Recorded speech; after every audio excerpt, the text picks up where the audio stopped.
Morning peeps, good morning everyone. How's everyone doing? Hopefully you guys are all doing well. Don't forget, hit that subscribe button. If you guys are new to the channel, don't forget as well to like and share the vids. All right, let's have a look and see what there is to talk about this morning. Let's start with this one. Tszyu confident that he'll get the big KO over Tony Harrison.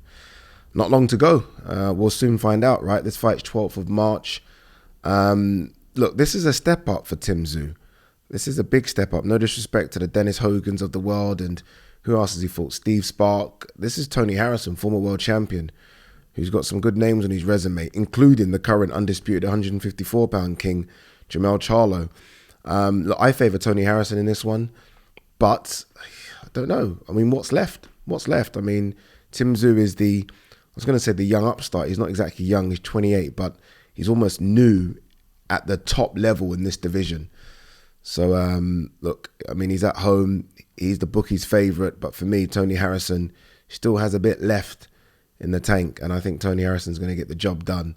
But we'll soon find out. Sticking with Tony Harrison, Danny Garcia dismisses possible Tony Harrison clash. Me fighting him would only help him. Danny Garcia in the last couple of weeks has contradicted himself quite a lot. And I read this interview. And he's basically said, look, he only wants to fights that generate real big money. Like, he's even said, look, I want to fight. He's obviously just speaking out of turn here, but I want to fight that generates $10 million. You're not going to get that in the 154-pound division. Not even Jermell Charlo will generate you that. There's no fight out there that generates big money in the 154-pound division. If anything, them fighting you is the big money fight. But the reason he contradicts himself is because he also says, or said a couple of weeks ago, that he wants to fight Erislandy Lara. It's not a big fight. Not a big fight at all. There's no money in that fight. So, yeah, look, some people are going to look at that as a duck.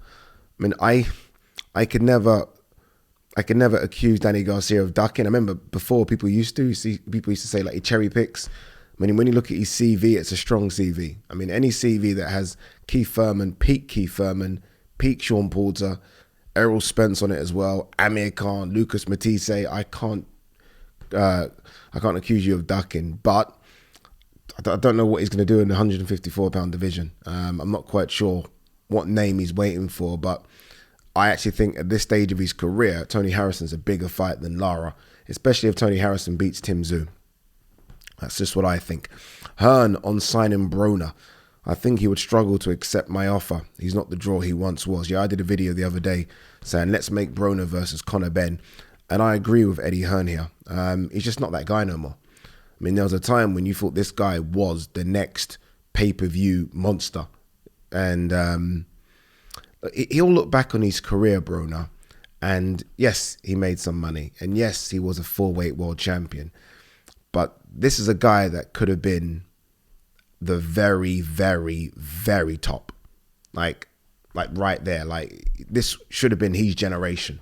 Like, when Mayweather and Pacquiao passed, this should have been him. They should have been passing him the baton. Like, okay, go on, you become the next pay-per-view king. You do those big shows in T-Mobile Arena, Vegas. You travel the world. You are that superstar. And I mean, just his life outside of boxing fucked that up, basically. And look, I don't know what he's worth anymore. Obviously, he got this offer from BLK Promotions of, what was it, $10 million for 3 fights. I don't think he's worth that. Honestly, I don't know what numbers he would do. Like, even I say Conor Benn versus Broner. If that was on pay-per-view, what's that doing? I don't know, 100,000 maybe? I don't know. I'm not sure what he's going to do. He clearly wants to fight. I don't know if I say that, I don't know if he wants to fight or if the well has just dried up and he just needs the money. And so now he's like, okay, look, anyone, sign me up. He still will get offers because there will be a promoter out there that thinks that Adrian Broner can still put bums on seats and still do good numbers. I don't know if he can. It'll be interesting to know what figure Eddie's talking. Like, is he talking $1 million a fight? Would Broner be willing to accept that? A 1-fight deal maybe? Like, let's see what you do numbers-wise and then we can talk a bit more. I'm not sure. Jake Paul says he was sick ahead of Tommy Fury fight. Says Fury wasn't that great. Here come the excuses. I can't stand this stuff. After the fight, he seemed to be very accepting of, we lost, and he kind of smiled and laughed, and everyone was like, he's taking this well. And now all of a sudden, their excuses, I was sick ahead of the fight. I think he said something like, in the 9 days in the lead up to the fight, 5 of those days I was sick. I injured my right hand. Excuses. Just take the L and move on. I remember Radio Raheem, I think he went into both, but I know he went into Tommy Fury's dressing room prior to the fight and says, you're fine, you're 100%. And Tommy Fury says, yep, you're going to get the 100% me. No excuses. I'm sure he went into Jake Paul's room and said exactly the same thing. No fighter, by the way, goes into the ring 100%. It's just not possible. They put their body through so much in training camp, especially if you're cutting weight, you're depleting your body of important nutrients. You're not going to go in the ring 100%. So every fighter could say this after their losses, like, I wasn't 100%. And most fighters do. I mean, you're not going to get anything worse than Deontay Wilder after the second Fury fight. I mean, every single excuse came out. But I thought Jake Paul would be a bit different here. A bit different. Look, I said this after the fight. There is no embarrassment in losing to Tommy Fury. There's no embarrassment in losing to a real boxer. Jake Paul's done something quite impressive in the last few years. I mean, again, this is a guy, let's not forget this before people dig him. This is a guy 3-4 years ago fought KSI's little brother Deji.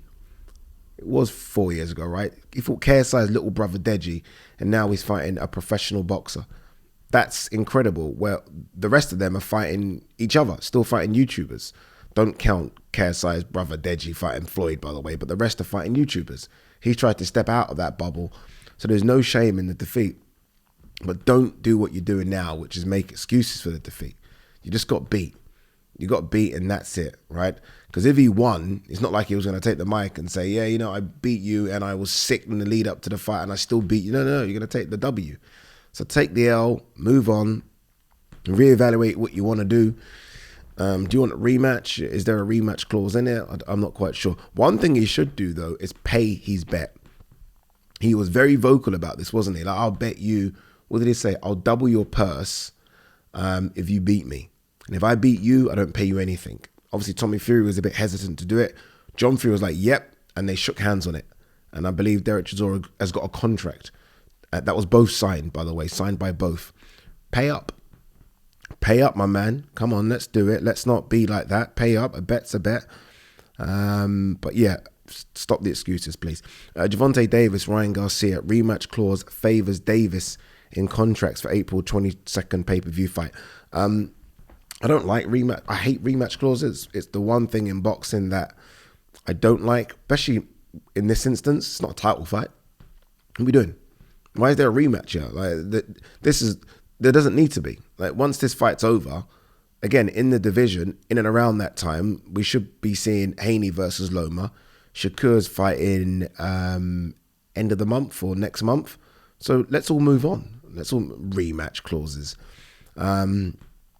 Rematch clauses, especially in these big fights, are such a stumbling block to getting big fights made. You'll be surprised how important they are now in making some of these big fights, and they're just nonsense. I remember, don't you guys remember when it looked like AJ was going to fight Wilder? This is years ago. And it didn't happen. So AJ then was going to fight Dillian Whyte, and Dillian Whyte complained about what was in the rematch clause. And I'm like, dude, just take the fight. Fuck what's in the rematch clause. Take the fight. And Dillian Whyte didn't take it. Do you remember that? Dillian Whyte didn't take it. And then obviously it got offered to Jarrell Miller, and then drug ban, and then Andy Ruiz. And Andy Ruiz changed his life, didn't he? It made more money than sense in the rematch. Sometimes you just got to take the fight. A Wilder manager, this is Shelley Finkel, says he gets along really well with Hearn.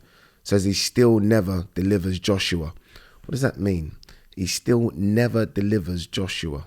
So I've just got to click into this. I don't know what that means. He was speaking to ID Boxing, so that's Rob Tebbett's thing. 2 secs.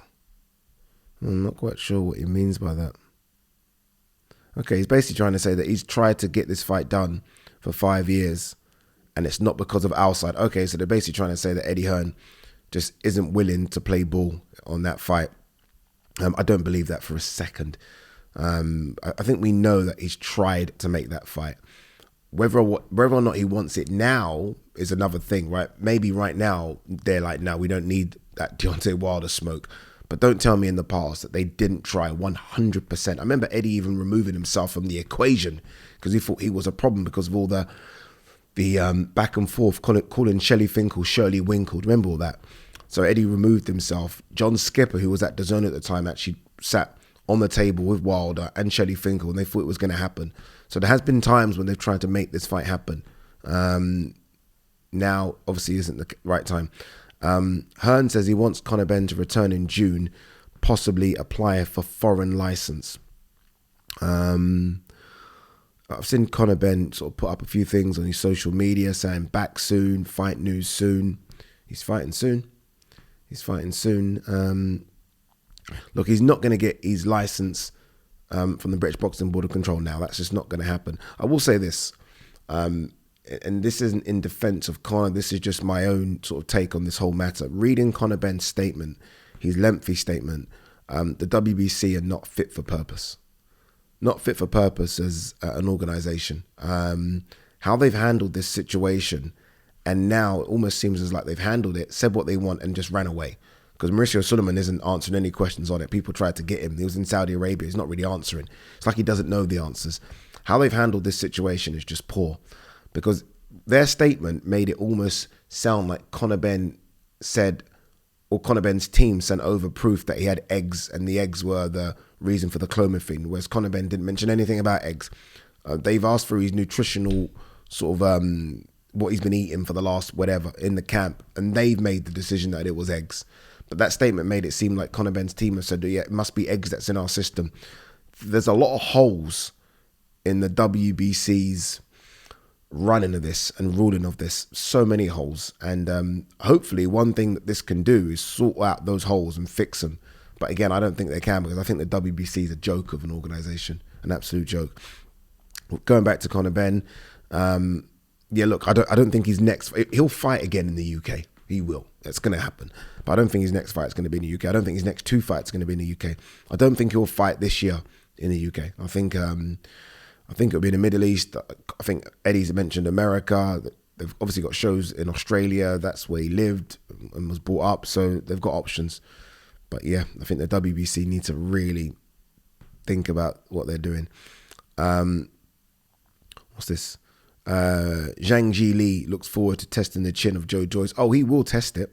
He will test it. Whether or not that's enough and whether or not he can crack it is another thing. I will say this, like, that it has to crack at some stage. Like, all granite chins eventually crack. It's just they're not built to take the punishment that Joyce gives them or allows them to take. So it's going to crack, and Zhilei Zhang's got the power to do that. Again, I mean, I saw this guy beat Hrgović. I was 20 feet away. Saw him beat Hrgović. So he's definitely got a chance against Joyce. I don't think he'll win, but he's definitely got a chance. But we'll see. Floyd Mayweather, what's this one? Reacts to lower than expected turnout at the O2. He's basically said, I've just clicked on it. He said, we did this in 1 month, not even 4 weeks. I think the ticket should have went on sale a lot faster. My new team is still learning. I've got to take my hat off to them. It's not their fault. Your team is a disgrace. I'm sorry, dude. I don't know what you're talking about. This is when you just don't have the right people around you. You're just willing to give out money for things, and your team is awful. Team's awful. I know someone that went to there's this thing, I don't know what it's called, in the O2 arena, where you can, like, it's like a football thing, where it's indoor kind of football. I can't remember what it's called. So they went on the Saturday. So this is the same day Floyd was fighting. They went there and they were like, nothing else to do. They went home. That's, you know how bad that sounds. So Floyd is fighting 100 meters away from where these guys were having their little football thing. And they still didn't know Floyd was fighting at the O2. So marketing and promotion is shocking. They would have gone. Tickets were everywhere. You could have walked in for £10. They didn't know what was happening. They didn't know Floyd Mayweather, the greatest fighter of this generation, arguably the greatest fighter of all time, was fighting 100 meters away. He didn't go into TalkSport. He didn't go into BT Sports. He didn't go into Sky Sports. Didn't go into the big YouTube channels. I'm sorry. They got it all wrong. Didn't even like when Mike Tyson came here, and look, I don't know if Floyd's going to get the same reception. In fact, he won't. But when Tyson came here, when he fought in the UK for the first time, albeit as a real fight, and he came to Brixton, and they had to put him in a cell because the people just flocked to him. Floyd didn't even go to the hood, didn't go out there, didn't get out there, didn't do anything. And you say, your team is still learning. Your team's awful. Sorry, your team's awful. No promotion, not one. There wasn't a fight poster in the O2 Arena. You wouldn't even know what was going on. I went. You wouldn't even know that Floyd was fighting. Nothing. No billboard. Nothing. Sack your whole team. Sack your whole team. All right. Anything else before we go? I've got her actually. I'm on my way to Telford for the Misfits. I've got the press conference in about 6 hours. My train is at 10:30. Oh, hello. Luis Alberto Lopez versus Michael Condon, eyed for May 27th in Belfast. Remember, that's the guy that beat Josh Warrington. So he has the IBF featherweight title. Condon will beat him. Eddie Hearn believes Jake Paul should fight KSI next, not Tommy Fury. If I'm KSI, I don't want that fight. I mean, I want it. It's a lot of money, but nah. Tommy Fury would destroy KSI. Destroy him. Absolutely destroy him. Come on, man. There's no chance. If I'm Tommy Fury, though, I'll take it. Like, what? You want to pay me millions and it'll sell out the O2 Arena just like that. Like, immediately. But he's not ready for that. Not ready for that at all. What else we got? All right, that's it. We're going. We're done. Peace.